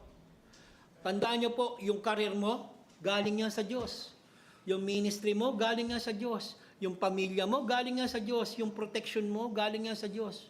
Yung pagkakataon mo sa maglingkod sa Panginoon, dahil yan sa grace ng Panginoon. Kaya nga sabi niya nga, itong sinasabi ni Joshua, verse 1 to 13, must reflect. Mag-reflect tayo. Alalahanin mo ang Panginoon. Kaya nga po, yung point number 2 natin, na brought change. Next. Ayan, yan. Okay po. Tapusin na po. 4 po itong points na to, no? So, loobin ng Panginoon sa susunod po, no? Dito po sa verse 14, nagsimula na po yung confrontation. Basahin niyo po sa verse 14. Now therefore, fear the Lord, and serve Him in sincerity and in truth, and put away the gods which your fathers served on other side of the flood, and in Egypt, the Lord said. Serve ye the Lord. Na, bakit to sinabi ni Joshua? Isang pagpapaliwanag na nais kong mula maunawaan niyo po dito. Noong panahon na to, na sinasabi ito ni Joshua, nagsettle na po ang Israel sa 1/3 of promised land. Amen po, nagsettle down na sila. Kaya nga po yung mga previous verse natin, sinasabi ng Panginoon dito, nagpunta kayo sa lugar na yan na wala kayong pinagtaguran. Tumira kayo dyan na hindi naman kayo nagtayo. Umaani kayo na hindi kayo nagtanim. Nagsettle down na po sila. Nakasettle down na po sila dito. At dito na po, hinati-hati na po yung teritoryo doon sa mga angkan. At kung maobserbahan po natin, wala na pong pinag-uusapang gera po dito. Amen po? Naintindihan niyo po ba? Mula sa pagiging alipin, meron na silang sariling lupain. Amen po? At tirahan. Kaya nga, mga kapatid sa Panginoon, hindi po ba nakakatakot sa isang punto kapag hindi ka naging maingat, yung tinatawag mong kaginawaan ang maglalagay sa iyo sa kompromiso. Amen po? Na pwede mag-slow down ng iyong momentum. Kasi bakit po mga kapatid? Everything is falling into places eh. No? Tama po? Intindihan niyo po ba? Kaya nga sabi dito ni Joshua, no? Paalala, now therefore, fear the Lord. Alalahanin yung matakot sa Panginoon at serve Him in sincerity. Amen po? Kaya nga sabi niya nga po dito, and put away the gods which your fathers served on the other side. Napakahalagang connection ito mga kapatid sa Panginoon. No? At sabi niya dito, serve God and put away God. No, mga kapatid, ano po gusto ko punto po dito? Maaaring magkaroon ng tunay na pagpapala. Pero yung pagpapala na yon, pwede mo maging idol. Amen po? They already received the promise. You will dwell in the promised land. Nandun na sila. Pero bakit sinasabi pa rin ni Joshua? Put away the other gods. Would you imagine, mga kapatid, listen to me carefully. Nandun na sila, pero meron pa rin mga bagay na hindi dapat nandoon sa kanila. Naintindihan niyo po ba? Nandoon na sila sa promised land, pero meron pa rin mga bagay na nandoon na hindi dapat nasa kanilang kalagitnaan. At ano daw po yun? Other gods. Naintindihan niyo po ba? Kaya nga sabi dito, ang pagkatakot ay bunga ng katapatan. Now, fear God. Revere the Lord with holy awe and surrender to ultimate authority in every area of our life. Itong sinasabing fear the Lord, hindi simpleng takot na parang natiterror ka. Ito ay reverence o submission. Mga kapatid, kapag mataas ang tingin natin sa Diyos, bababa yung tolerance mo sa kasalanan. Naintindihan niyo po ba yung sinasabi ko? Kapag mataas yung tingin mo sa Panginoon, napakaliit lang kasalanan. Amen po? Ngunit kapag mababaw ang pananaw natin sa Diyos, mga kapatid, ang kasalanan po, ang siyang nag-occupy ng buhay natin. Naalala niyo po ba, sino po nakapanood dito ng isang rhetoric ni Vice Ganda sa show ng Showtime? Ang sabi niya, may bakla daw po sa langit. Sino nakapanood po sa inyo dito? Ang sabi niya, alam mo po ba, may bakla sa langit? Kasi sabi niya, yung sinabi doon, may mga decoration, may mga curtain, sino nag-ayos doon? Bakla yun. Sabi niya ganun. Nung pinapanood nga sa akin, kasi pinasa yun ng QC manager ko, kasi yung QC manager ko, Christian. Sabi niya, kaya Marlon, panoorin mo nga to. Nung pinanood ko, grabe. Ang tindi niya. Kaya sabi niya, naniniwala ako mayroong bakla sa langit. Sabi niya ganon. No, mga kapatid, gusto ko maintindihan yung punto. Kasi kapag mali ang pagkilala natin sa Diyos, magiging mali rin ang desisyon mo sa buhay. Amen po? Kapag iniisip natin, ang Diyos ay hindi seryoso sa kasalanan, madali nating i-justify yung mali. Tama po? Kapag iniisip natin na mabuti, alam niyo po bang hindi mabait ang Diyos? Papo. Hindi po mabait ang Diyos. Maling-mali pong isipin natin mabait ang Diyos. Kasi po ang Diyos mabuti. Hindi po siya mabait. Ang bait po kasi based on feelings. Tama po, minsan nagiging mabait ka base sa iyong pakiramdam. Pero ang Diyos hindi po siya bumabase sa pakiramdam. He is what? Good. God, kaya nga sabi ni Jesus doon sa mayamang bachelor, sa Mark chapter, sa Mark, there is no good but God. Ang Diyos po mabuti, hindi siya mabait. And His faithfulness endureth forever. Are you with me? Kaya nga po, minsan pag mali yung point of view mo sa Diyos, magiging mali ang desisyon mo. Are you with me?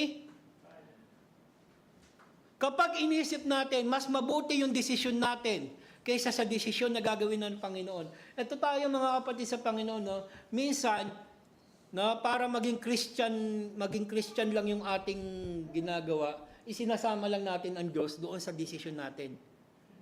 Tama po? Pero ano po ba ang blueprint? Jeremiah 29 verse 11, For I know I have planned for you. For I know I have thoughts for you. Meron ng plano ang Diyos noon pa man. Dapat mga kapatid, tayo yung sumasama sa plano ng Diyos, hindi natin isinasama ang Diyos sa plano natin. Magkaiba po yun. Amen po? Kaya ingat-ingat po tayo sa mga plano natin. Baka magmukhang tunog na Kristiyano lang, sinasama lang natin yung Diyos sa plano natin. Pero dapat tayo mismo sumasama sa plano ng Diyos. Amen po? Kaya nga po, ano pinupunto ko dito mga kapatid sa Panginoon? No? Ang compromise, bago maging problema sa behavior, nagsisimula muna to sa perception. Kaya tignan niyo po, ano pinaglalaban ng mga LGBTQ ngayon? Ang Diyos ay pag-ibig. Pero nakalimutan po nila, God is also a God of justice. And He is a righteous God. He cannot tolerate sin. Amen po? Meron akong classmate dati sa high school. Ang sabi niya, ako po ay isang lalaki na may pusong babae. Sabi ko, Brad, para namang hirap naman yatang paniwalaan yan. Hindi nagkakamali ang Diyos sa paglikha niya sa'yo. Tignan mo nga yung ilalim ng pundyo mo. Sabi kong ganun. Kasi bakit po mga kapatid, kapag mali ang pananaw mo sa Diyos, magiging mali lahat ng desisyon mo sa buhay. Kaya kapag hindi ka natakot sa Diyos, magiging, sabi nga, katakutan mo na ang lahat. No? At kapag kinatakutan mo ang Diyos, mawawala ang takot mo sa lahat ng bagay. Amen po? Tama po? Kasi pag mali ang view mo sa Diyos, magiging mali ang priority mo, magiging mali ang choices mo. Listen to me carefully. No? Kaya ka magko-compromise. Kung ang Diyos ay para lamang para pasayahin ka, for your own convenience, nagkakamali po tayo. Pero kung ang paningin natin, mga kapatid, kung ang pananaw natin ay ganito, God is holy, He is a creator, He is a judge, He is a redeemer. Mga kapatid, God is holy. Kapag naintindihan natin, banal ang Diyos, mamumuhay tayo na may kabanalan. Hindi tayo magko-compromise. Are you with me, mga kapatid? Kapag ang tingin natin sa Diyos, siya ang Lord, susunod tayo dahil siya ang may karapatang mamuno sa buhay natin. Kapag tingin natin, He is a creator, hindi natin pag-aari itong buhay na to. Are you with me? Kaya nga mga kapatid sa Panginoon, na gusto ko pa maintindihan niyo po, sa maliit salita, right view of God produces right view of life. And a right view of life produces right choices. Kapag mataas ang tingin natin sa Diyos, mataas din ang magiging pamantayan natin sa buhay. That's why the Lord said, fear God. Fear God. Minsan, mas takot pa tayo sa boss natin kaysa sa Diyos Kaya nga, pag sinabi ng boss natin, mag-overtime ka, wala ka na magawa. Amen? Now, sabi dito, serve sincerity. Ang kompromiso, ang mapanganib, dahil ito'y naglalagay sa atin para maging tayong apostasy. Anong gusto ko po yung sinabi? Tanong, ano po ba ang pagkakaiba ng apostasy sa kompromiso? Simple natin, ang apostasy, hayagan o lantaran. Ang kompromiso, tahimik na pagtalikod sa Diyos. Kaya nga sinabi dito, mga kapatid, sa verse 14, serve Him with sincerity. Alam niyo po ang unang inaalis ng kaaway para mag-compromise tayo, yung sinseridad natin maglingkod sa Diyos. Would you imagine, mga kapatid, sincere ka sa lahat ng ginagawa mo? Alam niyo po ba yung ginagawa ng sincerity sa buhay po natin, lalo na sa paglilingkod? Kapag ginagawa natin ito ng may sincerity, lahat ng bagay na gagawin mo sa Panginoon, walang bigat sa puso. Kaya nga maraming Kristiyano pumapasok sa church na parang nakadrag. Alam niyo po ba yon? Yung hila-hila nila yung sarili nila. Dinadrag nila yung sarili nila. Kaya yung maraming, nagasya po ba? Maraming Kristiyano dito nakadrag. They're dragging himself na mag-church. Ayan po. Kasi bakit po? Gusto ko po maintindihan niyo ito mga kapatid. Kaya sinasabi dito, serve with sincerity. Because that will be, no, it will prevent you to serve God with double standard. Amen? Would you imagine mga kapatid, paglabas natin sa church, Sunday, napakahuli natin. Pero Monday to Saturday, kamusta ang buhay? Minsan nga, sabi ko na nga po minsan, mas kilala pa ng Diyos yung paborito mong pagkain, paborito mong artista, no, paborito mong kulay, kaysa kilala ka nila bilang isang Kristiyano. Nakakalungkot, di ba? Hindi nila ramdam yung pagiging Kristiyano mo. Now, ano po yung punto ko mga kapatid sa Panginoon? Tapos kapag nagbibiruan, nag-green jokes, nasabay ka, double standard. Kapag nagyayaan, ano muna tayo? Since payday, paycheck na, punta muna tayo doon sa bistro, doon sa kainan na merong tagay-tagay lang. Po, konti-konti lang eh. Ayun double standard, mga kapatid. Tama po? Pero kung sincere ka sa Panginoon, nandoon yung talagang yung puso mo sa Panginoon, ang dali lang magdesisyon. Kasi bakit mga kapatid? Gusto ko pa maintindihan nyo to. No? Kapag pinili mo maglingkod sa Panginoon, mabuti. Pag hindi mo pinili maglingkod sa Diyos, iba na pinaglilingkuran mo, ganun lang kasimple. Amen po. Kaya ang buhay na hindi pinagamit sa Diyos, may ibang gagamit. Naintindihan niyo po ba? Kaya nga po, kung meron ka lang pagkakataon, ipagamit mo yung buhay, pagamit mo na. Amen po? Kaya nga po gusto kong maintindihan niyo pang mga kapatid. Kasi kapag nawala na ang sincerity, you will reject everything sa Lord. Tatamarin ka na mag-church. Ito muna, bago ka tamarin mag-church, ito muna papasok sa iyo. 1 linggo lang naman eh.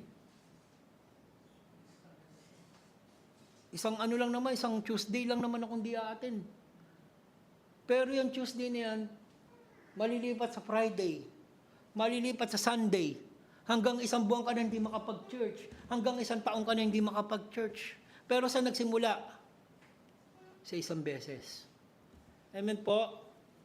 Mahal ko ang Diyos pero gusto kong mag-worship sa Diyos, pero gusto kong magpunta sa church, pero sino po gusto dito pumunta sa langit? Sige po, sino po gusto? Sino gusto mo una? Po. Ito gustong-gusto natin pumunta sa langit, pero sa church, hirap na hirap tayong pumunta. Are you with me? Ito po yung gusto ko maintindihan nyo. Naniniwala ako sa Bible, pero gusto kong maglingkod sa Diyos, pero puro pero, mga kapatid sa Panginoon. Hindi ka atheist, pero peruis ka. Amen po? Ang issue kasi mga kapatid, kapag nawala na yung sincerity, ang dami mo ng dahilan para sa Panginoon. Kaya nga ang tanong dito ni Joshua, serve with sincerity, sino ang may puwang sa puso mo ngayon? Kaya nga sa pangatlong punto natin, sabi dito, put away gods. Bakit sinabi niya dito, put away gods which your father served on the other side of the flood in the Egypt and serve the Lord. Merong bagay doon sa kalagitnaan nila, dapat wala doon, na dinadala pa nila hanggang ngayon. Ang sabi dito, among you. Hindi sinasabi dito lahat. Pero meron sa inyo, ito ang ginagawa. Merong foreign God. Ano ba ang foreign God sa modernong believers ngayon? Hindi ito kailangan ng rebulto. Pwede po ito maging pera. Kapag naging Diyos natin ang pera at naging ultimate security natin, kasi ito pong paniniwala kapag maraming kang pera, secure ang buhay. Pero hindi nyo po ba alam marami pong mayayaman, bilyonaryo na sa ICU, hindi magamit ang pera.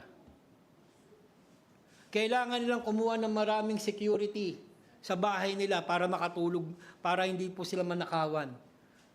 Kahit bumili sila ng napakasarap na higaan, hindi po nila mabili ang masarap na tulog.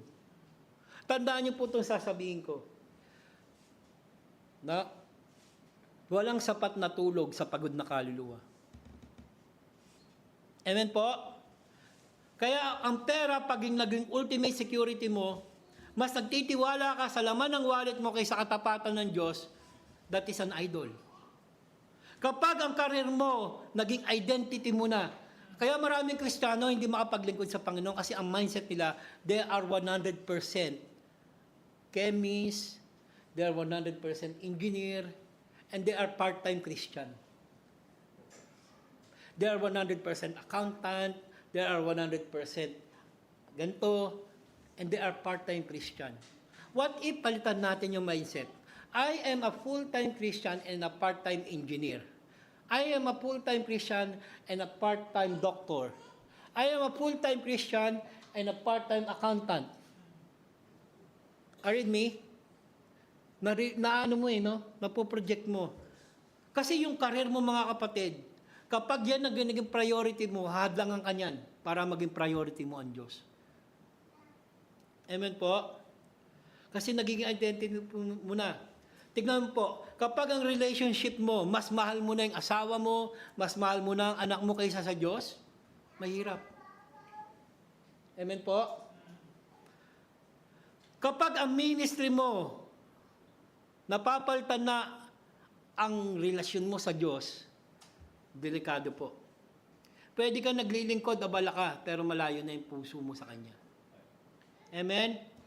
Kaya nga po, gusto ko maintindihan nyo mga kapatid, maybe sa ating kalagitnaan, wag nawa, maybe, baka ito, yung nagiging foreign God ng buhay natin. Kumukuha ng lugar ng affection, loyalty, trust, priority na nararapat sa Panginoon. Amen po?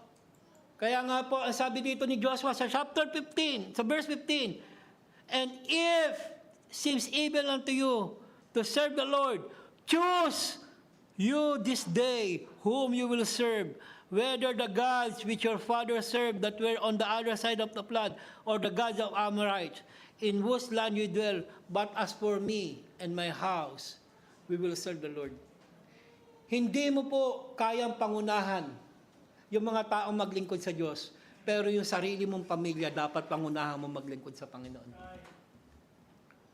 Hindi mo kayang persahin yung mga tao sa labas para maglingkod sa Diyos. Listen to me carefully. Pero dapat yung sarili mong pamilya kaya mong dalhin sa Panginoon. Amen? Now, ano po yung pinakapunto ko po dito? Ano po yung sinasabi po natin dito? Choose today. You cannot have wholehearted devotion while deliberately preserving rival loyalties. You cannot, mga kapatid, you cannot hold, parang sabi, hindi mo kaya makapag-holding hands sa Diyos na naglalakad sa park habang yung kabilang kamay mo nakapag-holding hands sa Diablo. Kaya nga tanong dito, which is which? Kailangan mo pumili. Amen po? You need to choose. Ang sabi dito ni Joshua, either you choose to serve God or to serve the idol which your father in other side of the flood. Pipili ka mga kapatid. Wala kang choice. Alam niyo po ba delikado kapag ikaw ay nasa neutral ground? Subukan nyo pong tumayo doon sa gitna ng kalsada. Neutral yun di ba? Gitna yun Ewan ko lang kung tatagal kayo doon. Masasagasaan kayo doon. Are you with me? Kaya nga, sabi dito, pipili ka. Si Lord o yung idol. Simple natin. Si Lord o yung karir mo. Si Lord o yung security mo. Amen po? Para sa mga lingkod ng Panginoon, si Lord o yung ministry mo? Tama po ba? Kasi gusto ko pa maintindihan nyo, ang problema kapag ang good thing ay ginawang ultimate thing. Naintindihan nyo po ba? Kaya nga mga kapatid, ang idol ay anumang mabuting bagay na inilalagay sa lugar ng Diyos, anumang bagay na minahal, pinagkatiwalaan at sinusunod natin ng higit sa Diyos. Hindi ibig sabihin lahat ng bagay na ito ay masama. Ang problema kapag ang good thing naging ultimate thing. Ayun sinasabi ni Joshua dyan. Kailangan pong pumili. Kasi bakit? Na, alam naman po natin, sa decision making natin, hindi natin mapiplease ang lahat. Tama po? Pag nagdesisyon ka, merong matutuwa, merong hindi. Tama po? Merong makikinabang, merong wala. Tama po?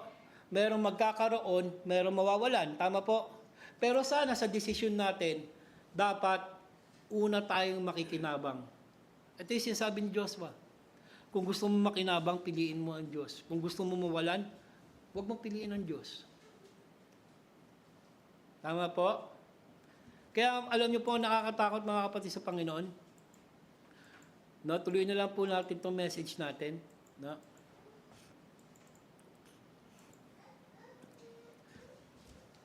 Now, mga kapatid sa Panginoon, kung ang phone natin magsasalta, I will end up this.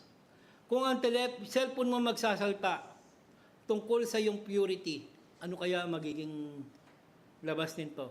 Kung ang financial record mo ang magsasalta, kamusta ang ating giving? Kung sasabihin natin, kung sasabihin natin tungkol sa integrity, kamusta ang iyong Christian living? Kung ang private life mo magsasalta, kamusta ang iyong devotion? Are you with me? Ano ang sasabihin natin tungkol sa holiness? Ano ang sasabihin mo sa pamilya mo na magbibigay sa iyo ng testimony? Ano ang sasabihin nila tungkol sa iyong Christianity?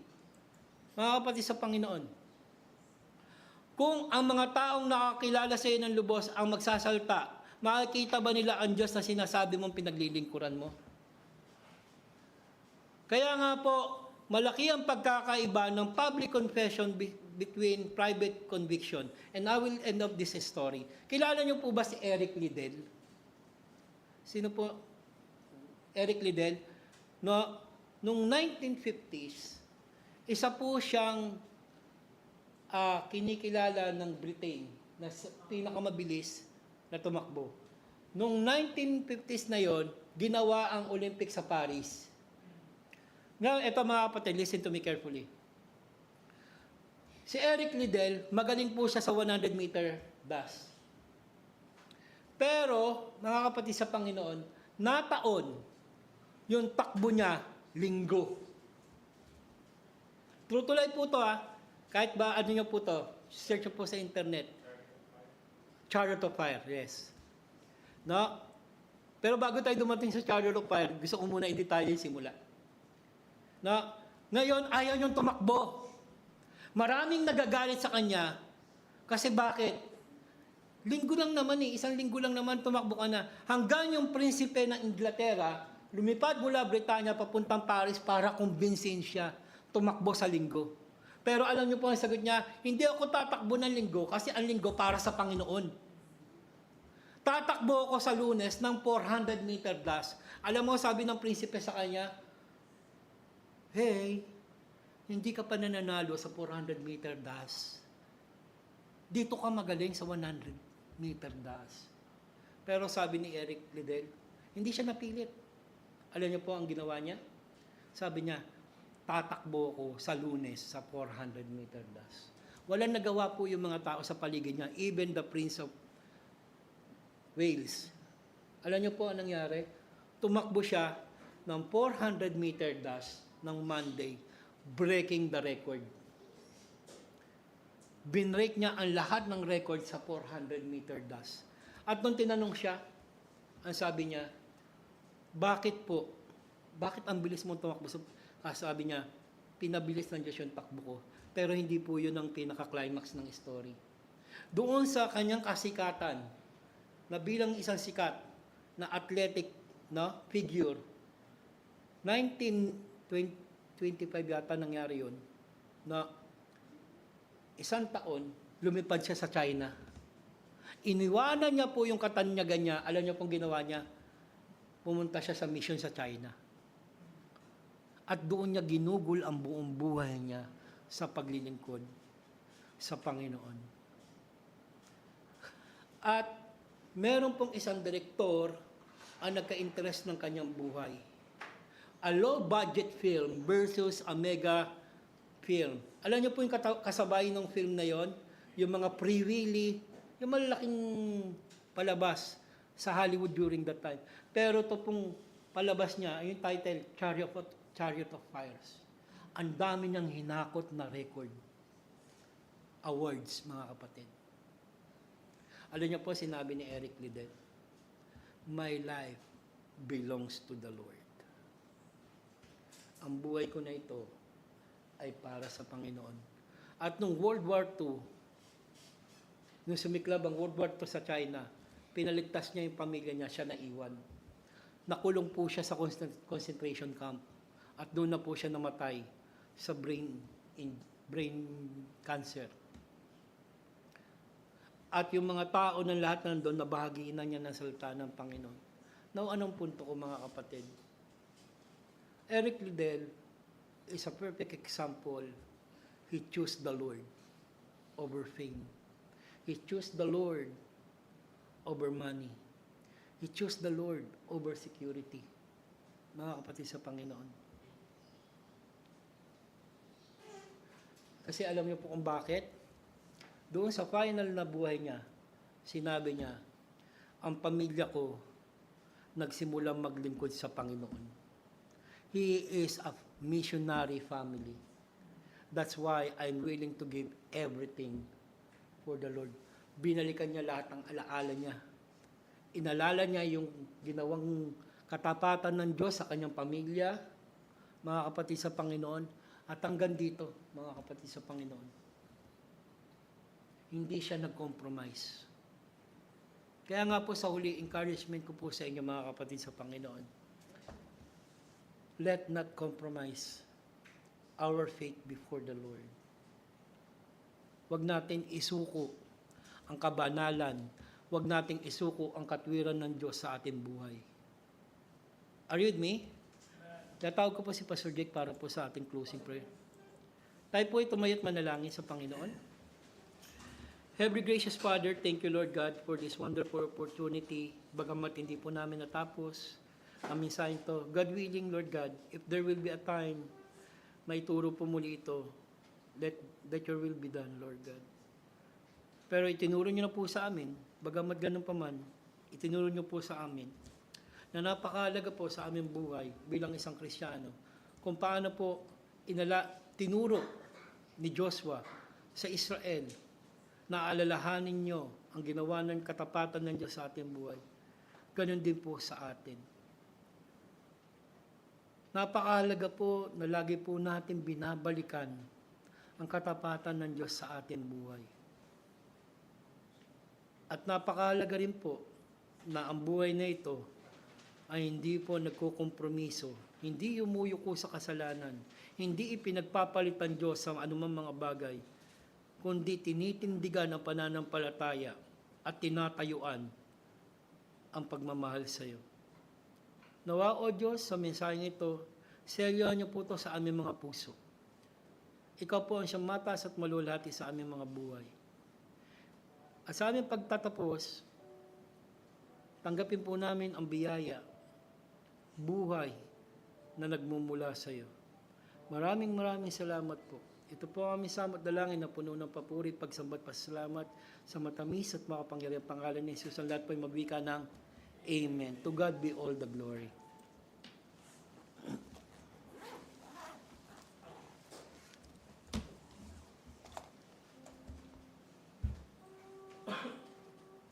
At sa ating pong pagpapatuloy, tayo po ay umawit. Let us sing our closing hymn. Please turn your hymnals to page 5, hymn number 5 po. Awitin po natin. great is thy faithfulness. Hymn number 5, let's sing the first stanza and the chorus of this hymn. So despite of our unfaithfulness, God is still faithful. And this hymn reminds us that God is faithful to us and will always be, for He is unchanging. Let us sing hymn number 5, Great is Thy Faithfulness.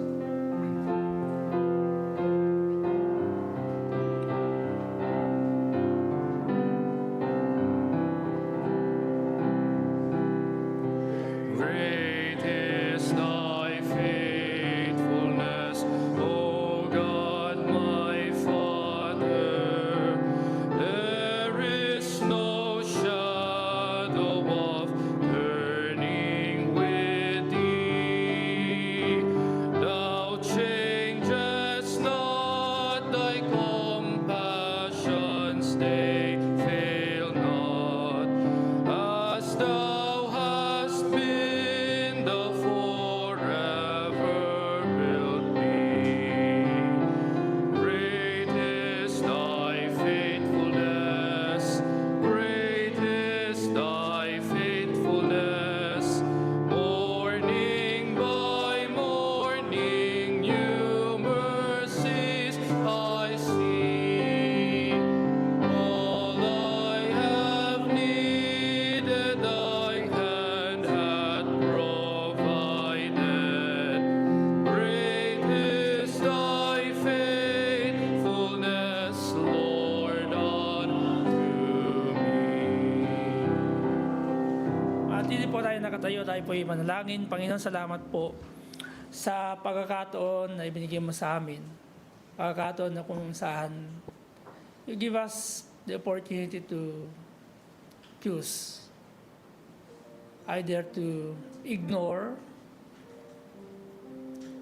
and to accept and to open our hearts to worship you in spirit and in truth. That's why we are in the church. That's why every time before entering into this church, into this sanctuary, in our room, we prayed a lot. That asking a help for you to give us a heart or a prepared heart to focus to worship you, because you are worthy to worship.